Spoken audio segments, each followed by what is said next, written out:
Hello, everybody. Welcome into Sports by GSMC Podcast Network. I'm your host, Jeremy Lapidus. Today, we have a lot to cover. We're going to go all over the MLB Trade Deadline, doing winners and losers of the deadline. We've got our top three winners, our top three losers, and a couple other teams that I wanted to touch on as well as going in and continuing our series, giving every single team in the NFL a prediction, as well as going over their offseason. So today we are taking a look at the Green Bay Packers. But before we get into all of that and more, remember that if you would like to be an even bigger part of the show than you already are, all you need to do is go to GSMCPodcast.net. Leave a tip or donation with a message in it. That message should pop up on the bottom of the screen for you, me, and everybody else around the world to see. If you do have a burning question about sports, anything at all that you would like to ask, go and throw that in the comments, throw it in the chat. I will get to it as soon as I possibly can. I appreciate everybody for tuning in, sticking around, talking some sports with me here on a beautiful Wednesday afternoon. Like I was saying, we're going to start off our show with the big story from around the world of sports, the MLB Trade Deadline. The MLB Trade Deadline ended yesterday at 6 p.m. Eastern Time. We took you right up to it all the way to the end. We had some breaking news there, but we're going to break this down a little more in depth than we did yesterday. Today, we're going to start off going over the MLB Trade Deadline winners. And if you've been tuning in for a little bit, you might know who I thought had a very clear winner in the MLB Trade Deadline, but we're going to go orders one. We're going to go order from 3 to 1 and then talk about some honorable mentions as well. My number 3 winner for the MLB Deadline is the St. Louis Cardinals. The St. Louis Cardinals, they weren't too aggressive, right? They didn't go out and get that huge, massive piece, but there weren't a lot of teams that really did that. This was a relatively quiet deadline. I like the pieces that the Cardinals added, though. Going in and getting a guy like Eric Fetty to solve what really was your biggest issue in starting pitching. Now, Eric Fetty has had a really good season with the Chicago White Sox since coming off of a season or two in Korea. But adding Eric Fetty, adding Tommy Pham in the outfield, being able to trade for some relievers. They hit almost all of the holes that they had with this roster beforehand. The Cardinals went and addressed a lot of their needs. Now, they didn't become a super team. They didn't, plug every single hole perfectly, but this was not a deadline where there were too many teams that really plugged their holes perfectly. In fact, I would argue that no team really did. There wasn't this one team that I can sit here and say, hey, that team absolutely killed the deadline, other than maybe one, but it's not for now. The Cardinals did a really good job bolstering their unit as they try and make a push for a really, really crowded NL wildcard spot. An NL wildcard spot that is incredibly tough right now. Those wildcard spots are going to be really, really tough for everyone to get. But I really like what they did there. The Cardinals weren't too aggressive. They didn't give up too much like some of these other teams that we're going to talk about when we end up getting to the losers. But I do really like what the Cardinals did. Again, not giving up too much. They got what they needed, and that really is the biggest thing at this point. Like I said, the 3 or 4 biggest moves of the deadline, there weren't huge names. Randy Arozarena, Jazz Chisholm, those were probably the 2 biggest names that moved in this deadline. But there weren't that many. The biggest names that were expected to move ended up staying put with the White Sox, both of them. And we'll get to them a little bit later on in our show today. But my second place winner for the MLB Trade Deadline, I put the Mariners in. Now, I know a lot of people are going to say, hey, they just did fine. Really, everyone in this deadline just did fine at best. There were very few teams, if any, that kind of blew it out of the water, but they got what they needed. They got a bat that they can rely on went down the stretch, right? We talked about the Mariners yesterday saying that they're kind of losing their grip on any chance of making the playoffs. They were even with the Houston Astros as of last night, or as of before last night, excuse me, in that division, and they were trending downward. The Astros were trending up. They went out and they got one of the biggest names that were traded. They went out and they got Randy Arozarena from the Rays, and they really got him for kind of scraps of nothing. This was a team that, if you look at their offensive metrics, they didn't rank higher than 26th in anything important. And, they're still going to need Julio Rodriguez when he comes back to be, he doesn't have to be the best that he's ever been, but he needs to be better than he was earlier this season. If Randy Arozarena can provide that spark, if, he can keep hitting like he has been trending in the right direction to be hitting, this is a huge move. This might spark the offense. They've tried to get that spark going for about a month now, maybe even longer, and they just have not been able to get anything going. This is a Mariners team that desperately needed a bat, and going out and getting one of the best bats available, like Randy Arozarena, to go and play outfield or DH when they need him to, is absolutely a huge move. They are my second winner of the deadline and my number one winner of the deadline. If you heard me talking at all, my number one winner of the deadline is the Miami Marlins. The Marlins absolutely killed this deadline. They did so good in this deadline, and they emptied their house. They went full sell mode. They got rid of everyone. They traded Jazz Chisholm to the Yankees. They were able to get a bunch of great prospects. But the real deal that really pushed them ahead was trading Tanner Scott to the Padres. And the Padres gave them 3 top prospects for their system. The Orioles gave them two of their higher end prospects for Trevor Rogers. They swept a lot of their deals, even some of their smaller deals. They made a trade with the Diamondbacks, sending a reliever over there.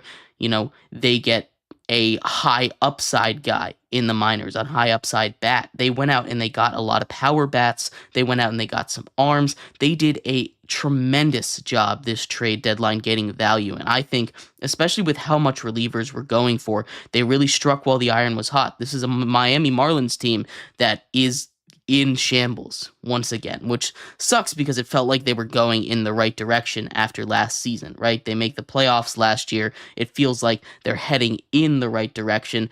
Unfortunately, everything falls apart.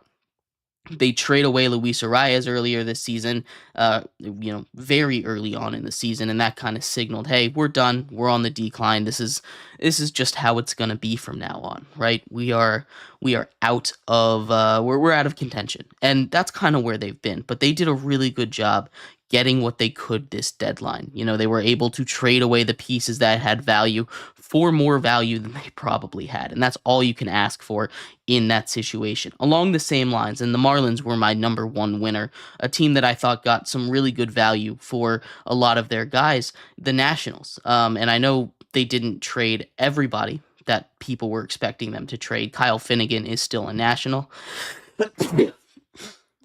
Excuse me. Sorry about that. Kyle Finnegan is still a National, but they were able to get Hunter Harvey to the Royals for a first-round competitive pick, a 39th overall pick, and a top 20 prospect. They were able to flip Lane Thomas near the buzzer to the Guardians, who they needed a guy like Lane Thomas. If Lane Thomas if he can get some power back up, he was hitting last season, that is a huge get for the Guardians. But the Guardians gave up 3 top 20 prospects for him, including some really great, it was a really great pitcher as well. This is a deadline I think the Nationals did really well on. And on the buyer's side of things, we got to throw an honorable mention in for the Yankees because they got one of those high-profile guys in Jazz Chisholm. I know they gave up a lot for Jazz Chisholm, but you look at the production already, he's hit a bunch of home runs already for the Yankees. So that is paying huge dividends. Again, you have a guy that can sort of protect Aaron Judge, someone that, you're not just going to put him on base, walk him the whole time. And is that that is huge. Now, the question is whether or not he can play third base for the Yankees, and that he's been playing serviceable at, which is better than they had before, to be completely honest with you. If they don't like him at third, he's got the versatility to move around the infield. His home position is second. Gleyber Torres said he did not want to move. He's been playing center field for the Marlins for the last couple seasons. He's got the ability to go play the outfield. He can really go play just about any position you need him to. That is a great utility guy to have. He's going to be solid at most defensive positions. So I'm a fan of what the Yankees did, even if it wasn't really that huge of an upgrade for them. Who was your biggest winner of the deadline? I'd love to hear from you guys. We're going to take a short break here, and then we're going to be right back with some MLB Trade Deadline losers of the day. So stick around for that.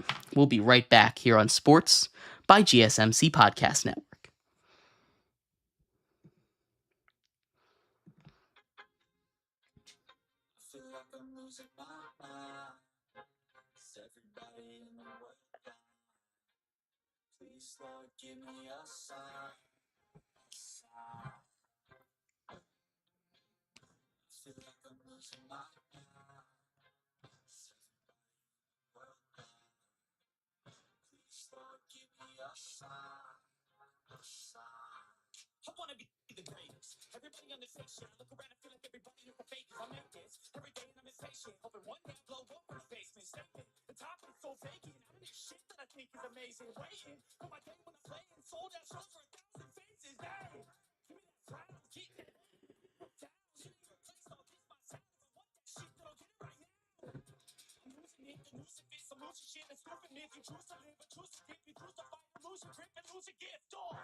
Welcome back to Sports by GSMC Podcast Network. I'm your host, Jeremy Lapidus. If you are just tuning in, we just finished going over the winners of the MLB Trade Deadline. In this segment right here, we are going to go over the losers of the deadline. This was a relatively quiet deadline. There weren't any massive names that got traded outside of Jazz Chisholm and Randy Arozarena. Those two obviously have star power, but there wasn't any one name any superstar that got traded at the deadline.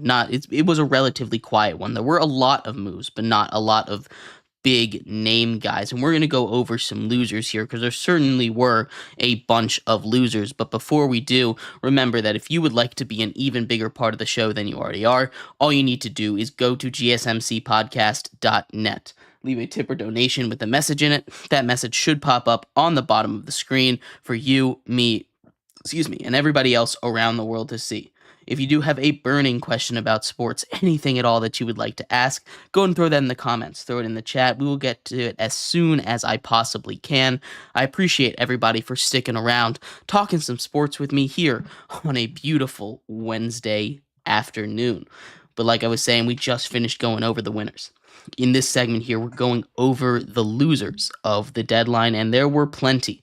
I highlighted the top three. We're going to do some honorable mentions afterwards as well. My top three losers of the MLB trade deadline. Sitting in at number 3, we have the San Diego Padres. The San Diego Padres sit at number 3 for me on my list of losers. And it's not necessarily because they didn't get good talent. It's because of how much they gave up for it. AJ Preller has shown in the past he doesn't care much for prospects. And that attitude continues. They have a roster that is stacked with talent. We've talked about this a lot. there's no reason to stop building, and I don't blame him for building and buying. He did a great job getting Luis Arias earlier this season, but that's not a part of this deadline talk. I thought that was going to be the big move. He goes and he gets a bunch of relievers. Now they have 3 closers in that bullpen. 7, 8, 9 is going to be locked down, but they didn't do a good job of addressing the starting pitching, which has had a little bit of issues.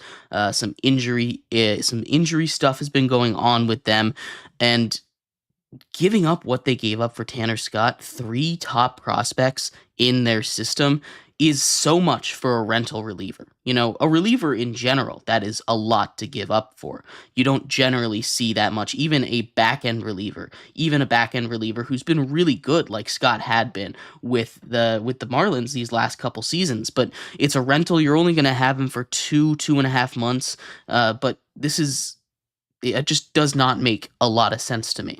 Now, I do understand this is just his philosophy. Prospects will come and go.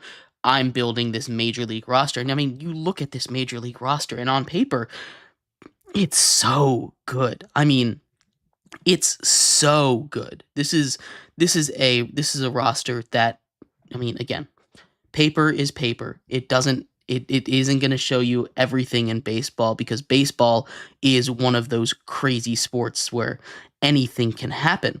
But in the midst of a wild card race that honestly you have to win to get your job, I mean, I understand the move. You go out and you get Jason Adam. You go out and you get Scott. You add them to a bullpen that already was really good, but I mean, looking at this roster, there's very little excuses for them to fail. They've got Luis Arias, one of the best contact hitters. Xander Bogaerts is starting to get hot again. Manny Machado on the roster. You're running out of time for some of these guys to, really be their best selves. This is a team that had to go all in. Dylan Cease obviously just threw a no-hitter, and he's been electric recently. This is a team that has everything it needs, right? It's just a question of whether or not they're going to be able to put it together. And their problem in the past was the locker room, right? Their problem in the past was the dugout. They didn't like playing for the Padres. You hear that from the Juan Soto horror stories, or his personal horror stories, I guess, with the San Diego Padres. After they gave up that haul to get him, he obviously is no longer with them. But if they're able to do that, this is a team that has everything on paper. But I just thought they gave up way too much in their trade for Tanner Scott, and that's why they are the number 3 loser, in my opinion. The number 2 loser follows a very similar path. It's the Houston Astros. The Houston Astros are my number 2 loser of the MLB trade deadline. They weren't too active, but what they did is they went out and they got Yusei Kikuchi. Kikuchi, at the beginning of the season, was locked down. He was great, but recently he's been kind of bad. He's got a 4+ ERA right now, and you give up 3 prospects, and not just 3 take a shot in the dark prospects, 3 highly ranked prospects in your system, a system that, has been kind of ripped apart. Obviously, it's not going to be as good as, a struggling team system for a team that's made 7 straight ALCS appearances. But, you go out and sure, you need starting pitchings, but Yusei Kikuchi isn't a guy that, if you're throwing him out in an important playoff game, you're doing something wrong. Kikuchi is not that guy anymore. He probably never was, to be completely honest with you. It's just so much to give up. The Astros are on a heater right now. They were in front of the division. They caught the Mariners. They're back a game right now. But they are absolutely still in this playoff race. They needed to go out and get a first baseman. They didn't do that. Now, there were a lot less first basemen on the market than was expected. We talked about the Blue Jays. I almost put the Blue Jays in the losers because they didn't sell, but this is just what the Blue Jays were going to do. I couldn't put them in the losers because they didn't do what I wanted them to do. But Vladdy wasn't available. The Mets went on a heater, and then, Pete Alonso wasn't available. These guys that I'm sure the Astros were targeting just weren't there. It wasn't that kind of deadline. It was a seller's market. Sellers really got what they needed this deadline. And my number 1 loser, and we're going to do some honorable mentions after this. My number one loser is the Chicago White Sox. I don't understand what the White Sox are doing. The White Sox looked at their 47, at their, projected 47 and 120 roster. They're tied for the worst record ever in the history of baseball in the modern era roster. And said, nah, they didn't do anything. They sat on their hands. They had the two biggest pieces in the trade deadline. Pieces that, with the amount that, guys like Tanner Scott were fetching, guys like Lane Thomas were fetching, I would be shocked if they didn't get that much in return, or at least offered, for a guy like Luis Robert, for a guy like Garrett Crochet. I know Garrett Crochet said he wanted an extension if he gets traded, and that might have been a part of it, but they sat there and they did nothing. They made some small moves. They moved off of Eric Fetty. They didn't get much in return. They moved off of Eloy Jimenez. They didn't get much in return. Now, Eloy Jimenez hasn't been the same in the last couple seasons. Eric Fetty is still a little cautious because his first stint in the MLB, he was just kind of okay. But that was with the Nationals, who do not believe in analytics, which is a whole nother conversation. It's completely ridiculous. But this is a team that needed to get prospects to replenish their pool. This is a team that needed to go out and just sell, and they didn't do it. This was their deadline. They held all of the chips and they didn't do anything with it. And I don't know. Again, I'm not in these conversations, obviously. I'm not in the not in on the GM phone calls.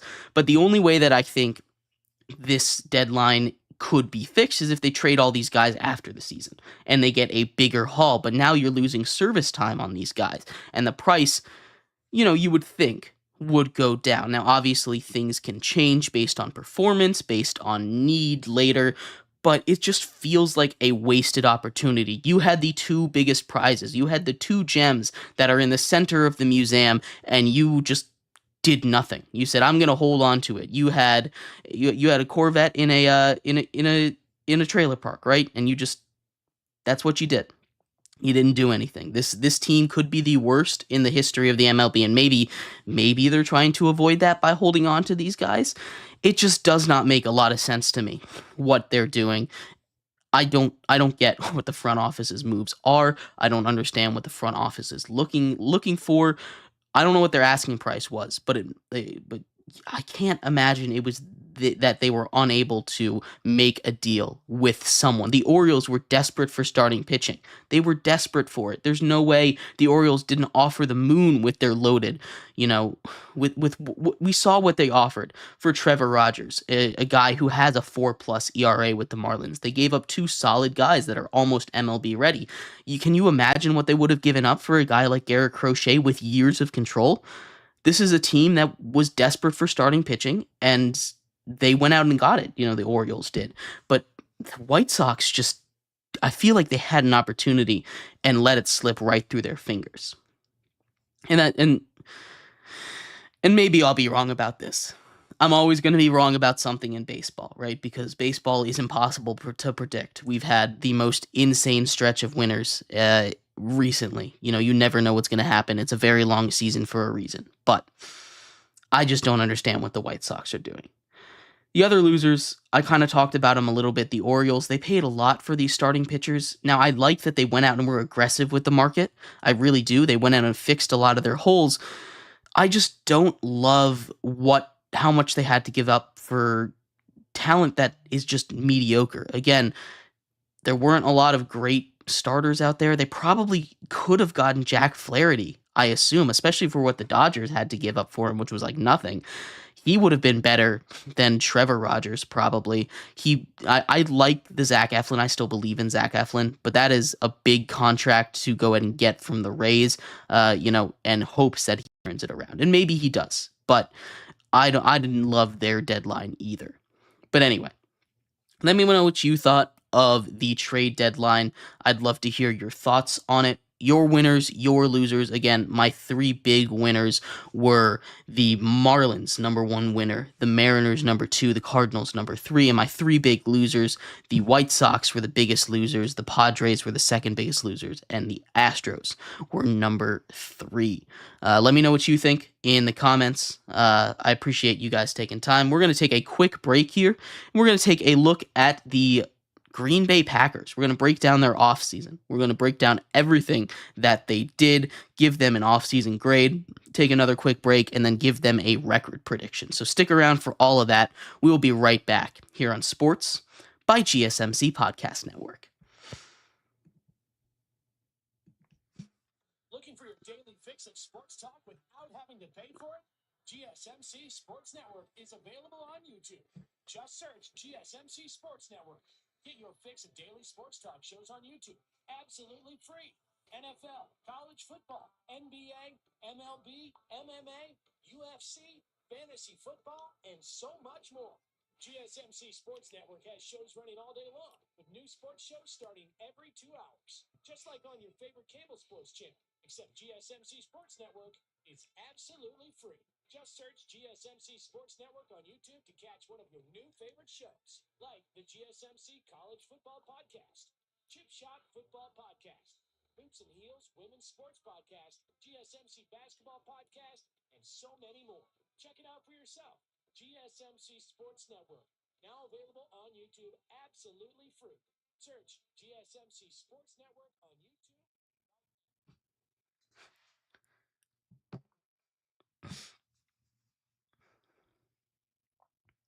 Welcome back to Sports by GSMC Podcast Network. I'm your host, Jeremy Lapidus. If you were just tuning in, we've just gone over the MLB Trade Deadline winners and losers, as well as a couple of honorable mentions for both of them. Go ahead and check that out if you missed it. In this segment, we are moving on to the world of football. We are taking a look, continuing our series as the NFL season is just under 40 days away. It is right around the corner. The first NFL game is tomorrow. I'm very, very excited for it. Today, we're taking a look at the Green Bay Packers. We're going to give them a grade for their offseason. We're going to give them a record prediction. But before we do all of that, remember, if you would like to be an even bigger part of the show than you already are, all you need to do is go to GSMCPodcast.net. Leave a tip or donation with a message in it. That message should pop up on the bottom of the screen for you, me, and everybody else around the world to see. If you do have a burning question about sports, anything at all that you would like to ask, go and throw that in the comments. Throw it in the chat. I will get to it as soon as I possibly can. I appreciate every single one of you guys for sticking around, talking some sports with me here on a beautiful Wednesday afternoon. But like I was saying, we are going to get into the NFL and the Green Bay Packers. Obviously, the most recent headline that the Green Bay Packers have had, Jordan Love. We talked about it, I believe, earlier this week. I believe it happened over the weekend, if I'm not mistaken. Jordan Love signs a massive 4-year, $220 million deal, tying him for the highest paid player in NFL history with Joe Burrow and Trevor Lawrence, who signed his deal earlier this offseason as well. The NFC North continues to be busy with extending their own guys. The Packers are no different, although they did take a little bit of a different approach. They did, let a couple of guys go. And when we were talking about the Vikings, I did promise I would get into this a little bit because it's something I don't understand. The Packers, for all the good that they did this offseason, and I really like a lot of their moves that they made this offseason. You talk about extending Jordan Love. That is a great move. You have your quarterback of the future secured and nailed down for you. You also bring in Xavier McKinney to fix that defense, a defense that was already pretty solid, but bringing in Xavier McKinney, to pair across from, Javon Bullard and, Jair Alexander at cornerback. This is a much, much improved secondary. I love Xavier McKinney. I think that is a huge get for them, as well as, extending Kenny Clark, drafting some linebackers and Edgerrin Cooper as well. This is a Packers team that has really, really good defense set up. But when it comes to offense, I have a couple of concerns. And really, I have one concern with this Packers team, and it's at the running back position. This is a running back. This is a team that, as much as it has been famous for its steady hand at quarterback, Brett Favre to Aaron Rodgers, now to Jordan Love seamlessly. That's not to say they were without conflict, but power was passed down in a relatively seamless way. There weren't like seasons in between where they kind of sucked and then got their guy. They had it on tap, ready to go, and the receiver situation is really good. But as much as this Packers team has been famous for relying on that quarterback play, which it has two Hall of Famers in a row. You don't get to be this good and this consistent without two Hall of Famers. But especially with this current coaching staff, they rely a lot on the run game. They really do. This is a run game that is extremely underrated, and it was headed by one of the most explosive guys in the league in Aaron Jones, one of the premier dual threats at running back, right? His ability to go and catch the ball is second to none. You can talk about Christian McCaffrey and his ability to be a wide receiver in the run as a running back, or Saquon Barkley and his ability to be receivers as running backs. And yes, they have that talent. But when you look at Aaron Jones lined up on the outside, running some post routes, he's the running back that I would take to transition into a wide receiver. He is an explosive player, and they let him walk in favor of Josh Jacobs, who's just a year or two younger than him. They give him a bigger contract than Aaron Jones was going to take. And I know a lot of this is about money, but I hate this move. I think a lot of people are justifying this, saying Aaron Jones has, injury issues.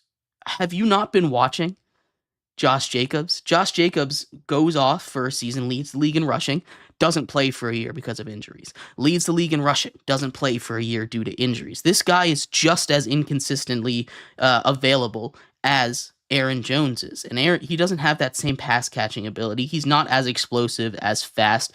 I don't understand this move. And I know a lot of other people say this was a good move. I think this is a mistake. I don't think this is a mistake that's going to cost them dearly, because this is a team that, Josh Jacobs isn't bad. It's just a downgrade, and it's an expensive downgrade. You paid him more. Aaron Jones goes out and he signs, a 1-year, $6 million deal. And the Packers have an out with Josh Jacobs after one season, but you sign him to a 4-year, $48 million deal, 44, excuse me. This is the kind of deal that you sign long term, and in theory, it's fine. In theory, really, it is fine. But this move, I feel like you're downgrading. And feel free to disagree with me on this one. But I think Aaron Jones is just straight up a better player than Josh Jacobs is. And I would not have made that decision. The run is important to this team.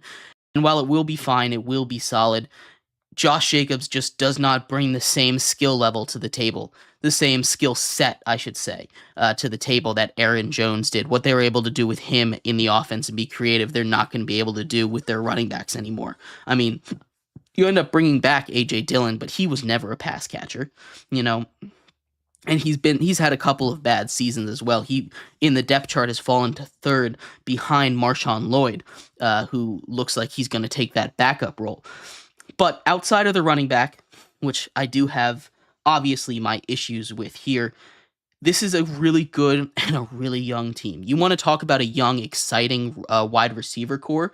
You have, to go with Jordan Love, Christian Watson, Romeo Doubs, Jaden Reed, Malik Heath, Bo Melton, Dontavian Wicks. These guys are all really good in their own ways. They're not, all around guys. Christian Watson is speed, and he's going to be your typical wide receiver 1, paired with Romeo Doubs, your wide receiver 2, and that might be where you can get him.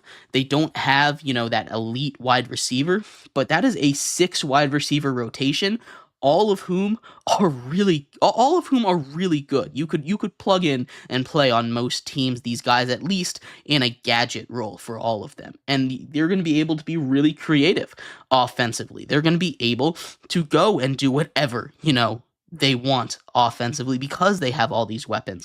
And maybe they can use some of these guys in a Deebo Samuel role. This offense has a lot of different options to progress and how it's going to progress. And I really do like this Packers team. I like how it's built. Again, that defense is really solid. They have a really solid secondary headlined by Jair Alexander at cornerback, Xavier McKinney at safety.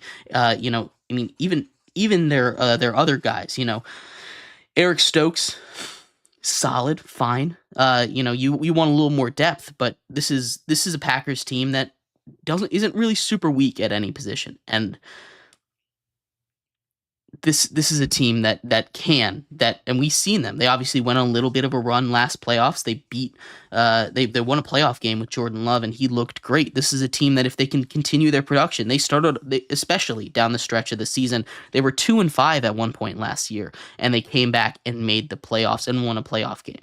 So this is a team that's really good. It's got tons of momentum going for it, and I just have a small issue with it, and that's at the running back position, which is still fine. Josh Jacobs is going to be good, and he's going to be more of a bell cow guy, but I just don't love the move there. I think Aaron Jones gives you more options, more explosivity in that offense. But anyway, I'm going to give them, I really love I'm going to give them a B+. Going to dock them from an A- to a B+ because of my personal opinion that they downgraded there at the running back position. But those are my thoughts there. Let me know what you guys think. I'd love to hear your thoughts on the Packers offseason. They made a lot of really good moves, and I think they set themselves up really well for the future. We're going to take a quick break here, and then we're going to take a look at their schedule, go game by game, give them a breakdown, give them a record, see if they can make it back to the playoffs for the second year in a row. So stick around for that. We'll be right back here on Sports by GSMC Podcast Network.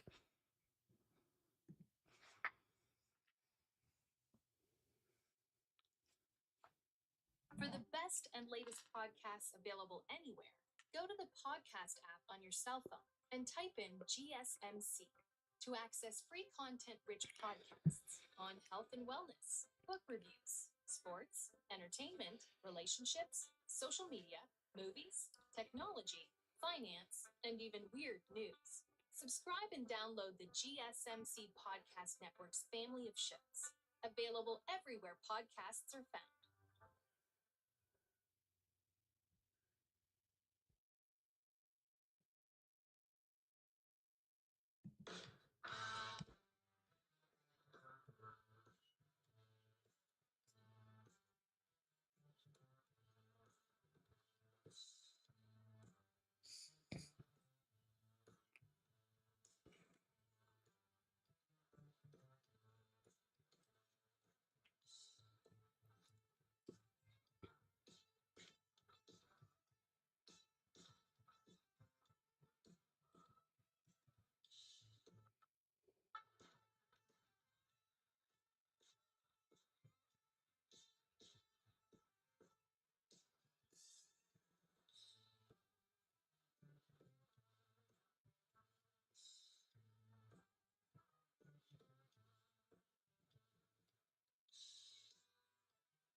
Welcome back to Sports by GSMC Podcast Network. I am your host, Jeremy Lapidus. If you were just tuning in, we just finished talking about the Packers offseason. I gave them a grade of B+.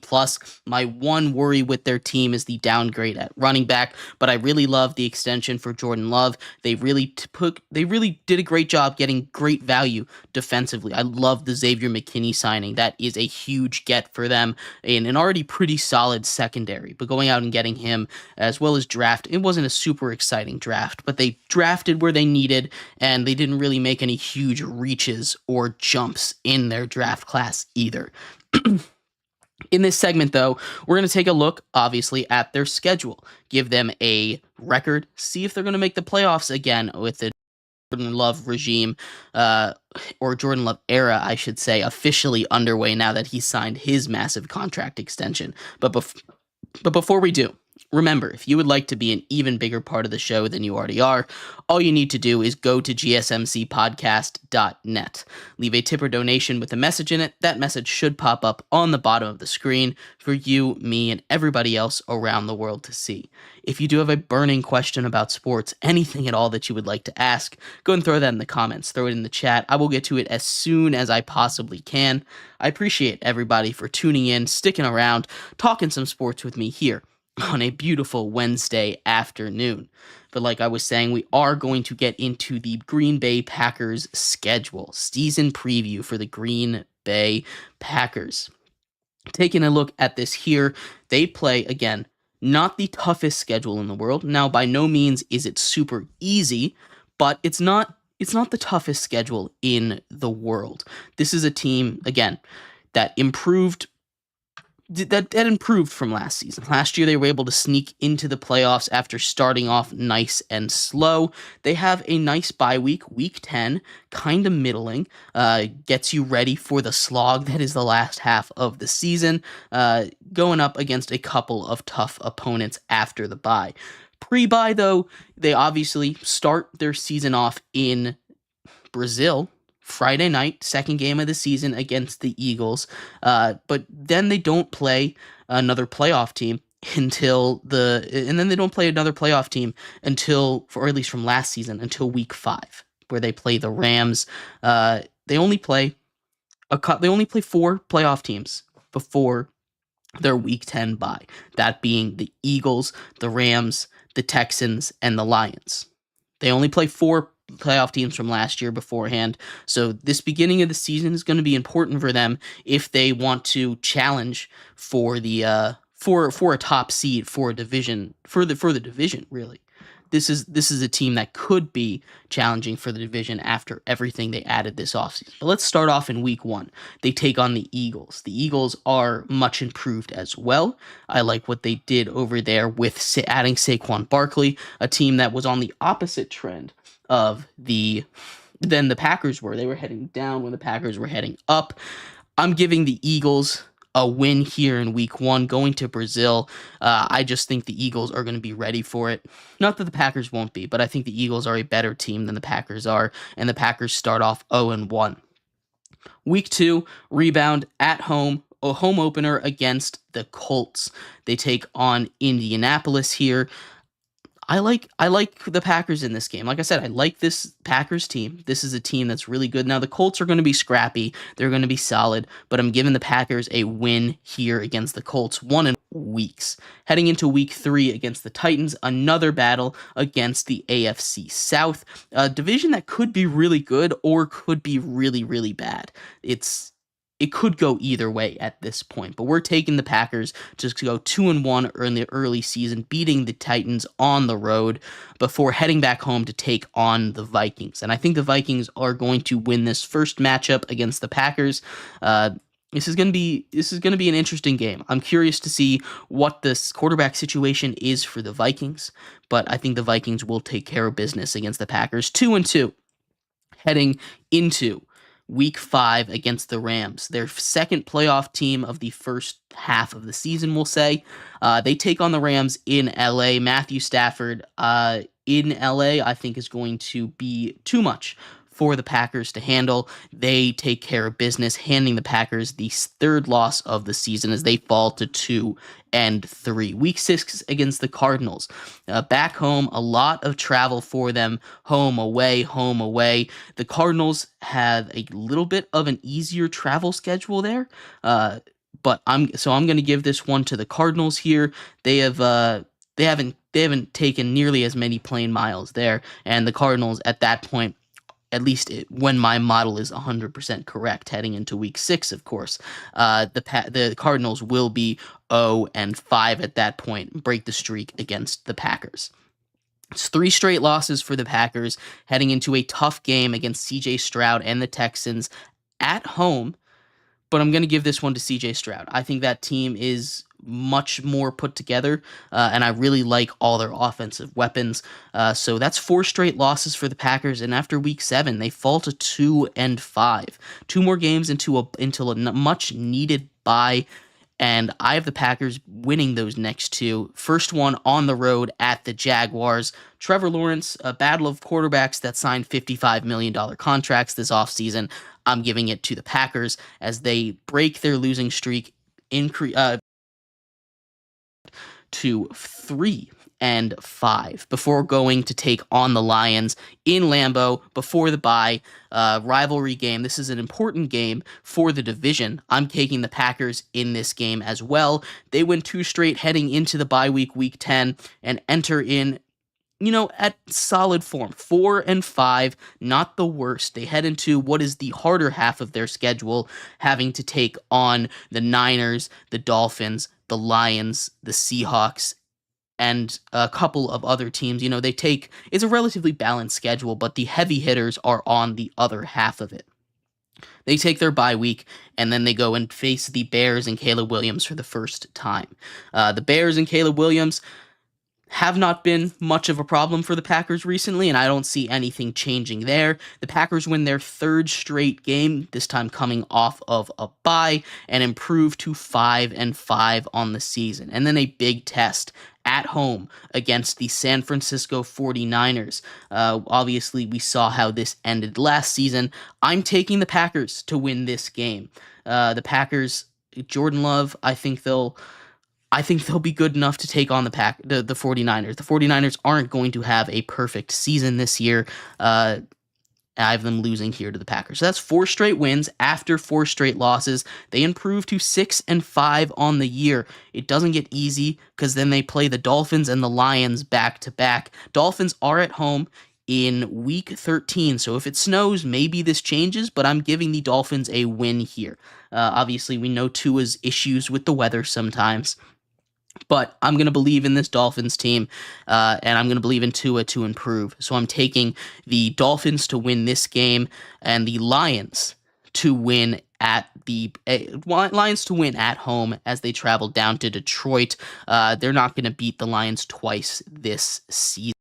So after 14 weeks, the the Packers fall to 7-8, 7-7.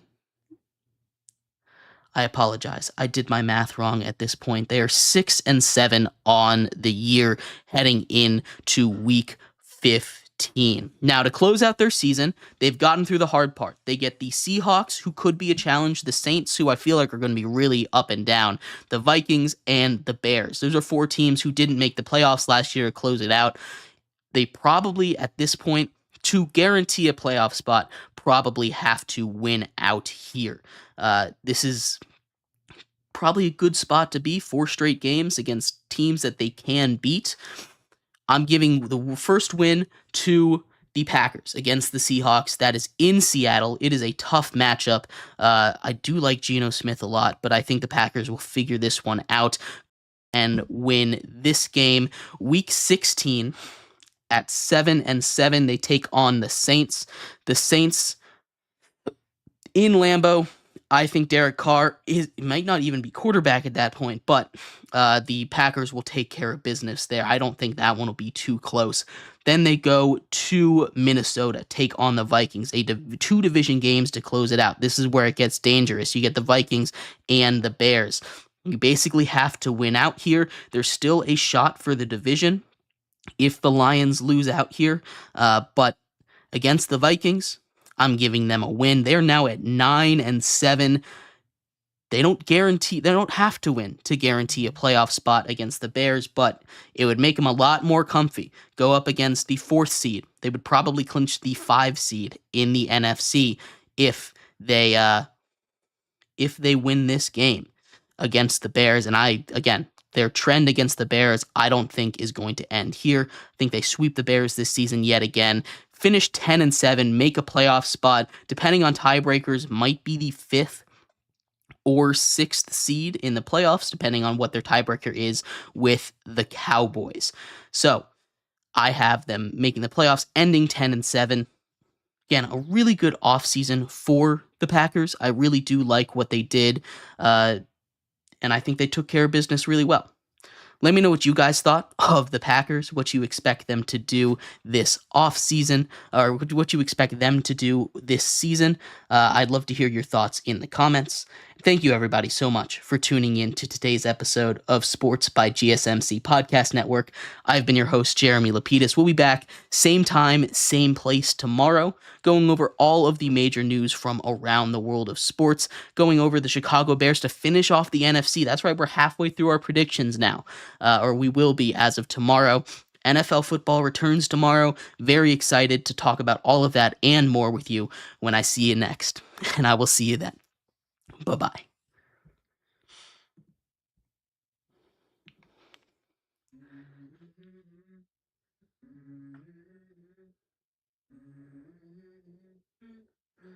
Let's go. A little bit of drool on my pillow, feel like it's gonna be a bad day. I'm tired of shit, and the coffee ain't hit yet. Damn, ain't that great. I don't wanna.